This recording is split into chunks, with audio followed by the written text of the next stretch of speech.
Top best IPL car myth and facts के बारे में हम लोग इस वीडियो के अंदर बात करेंगे। जैसे कि आईपीएल सीजन के एंड के बाद जो कार विनर को मिलती है क्या वो 100% फ्री होती है? नहीं, वो फ्री नहीं होती है। और 2024 से 2028 तक टाटा वालों ने कितने की डील कर रखी है आईपीएल से?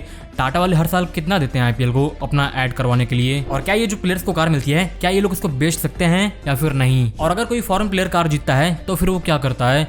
क्या कार को अपने साथ अपने देश ले जाता है या फिर इंडिया में छोड़ देता है? वो क्या करता है? और इसके अलावा हमारे पास बहुत सारे मिथ एंड फैक्ट्स हैं आईपीएल कार के बारे में जो कि शायद से आपको नहीं पता होंगे। तो फिर watch till the end video को शेयर भी कर दो, लाइक भी कर दो एंड सब्सक्राइब अभी तुरंत मारो, तुरंत।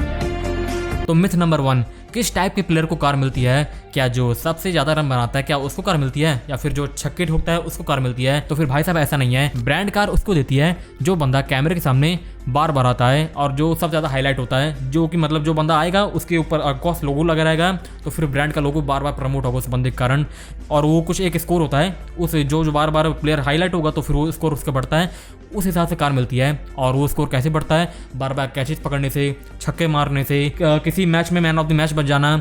मतलब आपको हाईलाइट होना पड़ेगा। अगर आप हाईलाइट हो, ब्रांड का लोगो आप बार बार हाईलाइट कर रहे हो, बार बार कैमरे के सामने आ रहा है, तो फिर वहां पर उस प्लेयर को कार मिल जाती है। सेकंड फैक्ट, ये जो टाटा वाले हैं इन्होंने आईपीएल से कितने पे हाथ मिलाया है? तो फिर 2024 से लेकर 2028 तक ये डील हुई है जो कि 5 साल की है। और ये जो डील इनकी ये 2500 करोड़ की हुई है, यानी कि हर साल 500 करोड़ टाटा वाले आईपीएल में स्पेंड करते हैं अपनी मार्केटिंग के लिए, अपनी मैसिव मार्केटिंग के लिए। क्योंकि भाई साहब आईपीएल का ये जो सीजन होता है 2 महीने का, इसमें करोड़ों आईबॉल्स होती हैं, हर तरह के लोग होते हैं। और इसमें अगर कोई भी ब्रांड अपना प्रमोशन कराता है तो फिर ये दुनिया का सबसे बड़ा शोरूम बन जाता है। बार बार ब्रांड का नाम हाईलाइट होता है, उस गाड़ी को बार बार दिखाया जाता है एंड स्कोर बोर्ड पर प्लेयर से उसका ऐड करा जाता है। दुनिया भर के वहां पर ऐड कैंपेन्स रन कराए जाते हैं उस 500 करोड़ की डील में। नंबर 3 पे है एक बहुत ही बड़ी मिथ जिसको सुनकर तो आई थिंक आप शॉक्ड ही हो जाओगे, इतनी बड़ी मिथ है वो।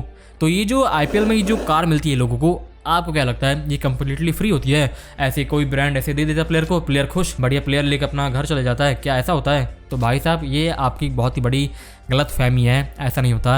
ये जो कार उसे प्लेयर को मिलती है वो फ्री बिल्कुल भी नहीं होती। इंडियन रूल ये कहता है कि अगर आप कहीं भी लॉटरी में या फिर कहीं भी इनाम कुछ भी आप ऐसा प्राइस जीते हो, किसी भी तरह का प्राइस आप लोग जीते हो, कार हो गया, कैश हो गया, कुछ भी अगर आप लोग जीते हो तो फिर आपको उसमें से 30% रोकड़ा सरकार को देना पड़ेगा।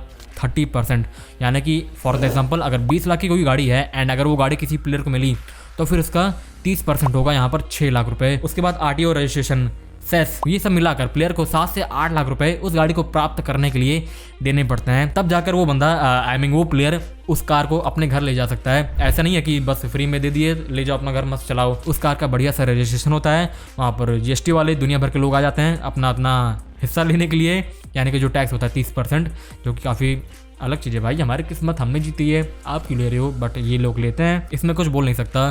तो फिर ये जो आईपीएल की कार ये जो प्लेयर को आपको लगता है फ्री में मिल रही है, वो फ्री में नहीं मिलती है, उसके लिए माल देना पड़ता है। नंबर 4 पे है क्वेश्चन, ये जो आईपीएल में कार मिलती है अगर ये किसी इंडियन प्लेयर को मिल गए, ठीक है, वो अपना सब कुछ करा के सारे टैक्स वगैरह जमा करके अपने घर ले जा सकता है, ठीक है।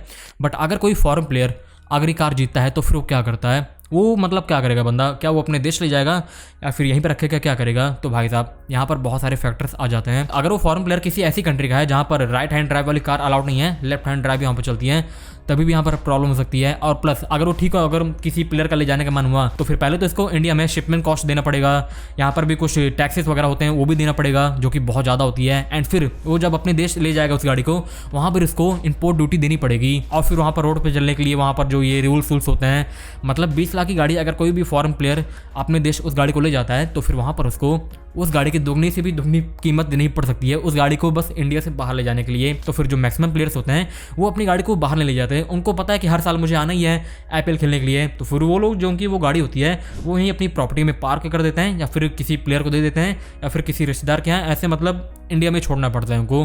वो अपने देश मैक्सिमम टाइम तो ऐसा ही हुआ कि कोई भी player, I don't think so कि आज तक कोई भी गाड़ी इंडिया से बाहर ले गया हो, सबको इंडिया ही छोड़नी पड़ती है।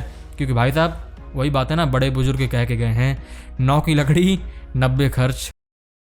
उसके बाद नंबर 5 पे है एक और क्वेश्चन, ये जो आईपीएल में गाड़ियाँ खड़ी होती हैं डिस्प्ले पर, ये जब सीजन खत्म होता है तो फिर इन गाड़ियों का क्या होता है? ये जो हर मैच में आपको अलग अलग गाड़ी, अलग अलग कलर की गाड़ी दिखाई जाती है, कहीं कुछ कहीं कुछ, और फिर जब पूरा सीजन खत्म हो जाता है और जब प्लेयर वगैरह सब लोग अपनी कार को जीत जाते हैं तो फिर ये जो गाड़ियाँ खड़ी होती हैं इनका क्या होता है, क्या करते हैं टाटा वाले इनका, तो फिर भाई साहब मैक्सिमम टाइम ये जो गाड़ियाँ होती हैं ये जो यहाँ पर खड़ी दिखती हैं आपको, इनके अंदर इंजन तक नहीं होता, ये बस डिस्प्ले यूनिट होती हैं। क्रेन से ऐसे उठाकर इनको यहाँ पर रखा जाता है, इनके अंदर इंजन तक नहीं होता, गियर बॉक्स तक नहीं होता, ये बस एक डिब्बा होती है जो कि यहाँ पर खड़ी कर दी जाती है डिस्प्ले के लिए, बस सुंदरता के लिए। और कुछ टाइम अगर मान लो कभी कभी इनको असली गाड़ी भी यहाँ पर रखनी पड़ जाती है तो फिर वो जो गाड़ी होती है जब पूरा सीजन खत्म होता है तो फिर टाटा वाले वापस इसको अपने यार्ड में बुला लेते हैं एंड किसी और एड कैंपेन के लिए, किसी और टीवी शूट के लिए, किसी और चीज़ के लिए वो लोग अपना ऐसे इसको यूज़ कर लेते हैं। नंबर 6, ये जो टाटा वाले हर साल 500 करोड़ रुपए आईपीएल में डालते हैं, इससे इनको कोई फ़ायदा भी होता है या फिर नहीं, कभी फ़ायदा भी हुआ है या फिर नहीं? तो भाई साहब फ़ायदा नहीं, ये लोग फट गए थे एक बार आईपीएल की वजह से। टाटा वाले 2018 में जब पहली बार आईपीएल के अंदर अपनी टाटा नेक्सॉन को खड़े किए थे तो फिर भाई साहब नेक्सॉन से पहले तो इनकी हालत काफ़ी ख़राब चल रही थी, ज़्यादा कुछ खास ऐसे था नहीं, लेकिन जब नेक्सॉन लॉन्च हुई और उसी साल टाटा वालों ने एक अलग फैसला किया कि हम लोग आईपीएल में अपनी गाड़ी को प्रमोट करेंगे और इन्होंने अपनी नेक्सॉन को आईपीएल में खड़ा कर दिया। और फिर बार बार वहाँ पर बोला जाने लगा कि 5 स्टार कार, भारत की सबसे सेफ गाड़ी, पहली 5 स्टार कार, हर खिलाड़ी इसका ऐड कर रहा था, सब लोग इसके बगल ऐसे खड़े होकर फोटो खिंचा रहे थे, दुनिया भर के इसके एड्स ऐसे हुए वहाँ पर। जिसके बाद भाई साहब नेक्सॉन की वहाँ पर वो मार्केटिंग हुई, इसके शोरूम पर भीड़ लगना स्टार्ट हो गई, इसकी बुकिंग्स एकदम स्पाइक कर गई, इसकी डिमांड एकदम स्पाइक कर गई और वहीं से टाटा नेक्सॉन को वायरल हो गया। उसके बाद अगला फैक्ट, चलो ठीक है, नॉर्मल प्लेयर को गाड़ी मिली, उसने रख ली कुछ पैसे देकर, फॉरेन प्लेयर को गाड़ी मिली, उसने इंडिया में रख दिया, फिर कहीं और कुछ भी ऐसे कर दिया। अगर किसी माइनर प्लेयर को गाड़ी मिलती तो वो क्या करता है, जैसे कि वैभव सूर्यवंशी पिछले सालों को टाटा कार में मिली थी, तो फिर उनको कैसे मिल गई भाई? वो तो ना चला सकते हैं, ना उनका लाइसेंस है, वो कैसे मतलब कार जीत सकते हैं? तो भाई साहब ऑफकोर्स पीआर के लिए ब्रांड को देना ही पड़ेगा। तो फिर सोशल मीडिया पर नाम के लिए तो गाड़ी वैभव सूर्यवंशी को गिफ्ट हुई है, बट जो उसका रजिस्ट्रेशन होता है वो उनके पेरेंट्स का नाम होता है। जैसे कि वैभव ने अपनी मम्मी के नाम पे वो गाड़ी कर दी थी टाटा कर्वो को पिछले साल जब उनको मिली थी, तो ऐसा सिस्टम होता है यहाँ पर। उसके बाद अगली मिथ, क्या ये जो आईपीएल में जो प्लेयर्स को कार मिलती है क्या ये लोग इसको बेच नहीं सकते? क्या अलाउड नहीं इसको बेचना? क्या अगर ये लोग इसको बेचेंगे तो फिर ब्रांड ऑफेंड हो जाएगा? तो फिर ऐसा कोई रूल नहीं है। आरटीओ के द्वारा वो गाड़ी आराम से उसके नाम रजिस्टर हो जाती है, सारा टैक्स वो भरता है आदमी, और वो चाहे तो नियम के हिसाब से आराम से अपनी गाड़ी किसी को भी सेल कर सकता है। इसकी यहाँ पर कोई भी पाबंदी नहीं है।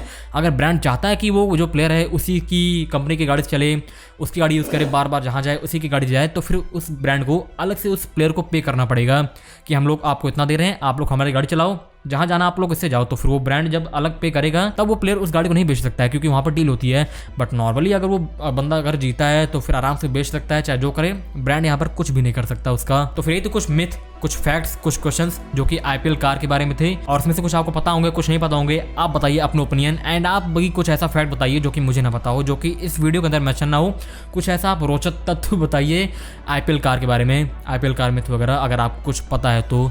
बाकी इस वीडियो को लाइक कर दो, सब्सक्राइब कर दो। हम मिलते हैं फिर से आपसे नेक्स्ट वीडियो में, तब तक के लिए बाय, स्टे सेफ।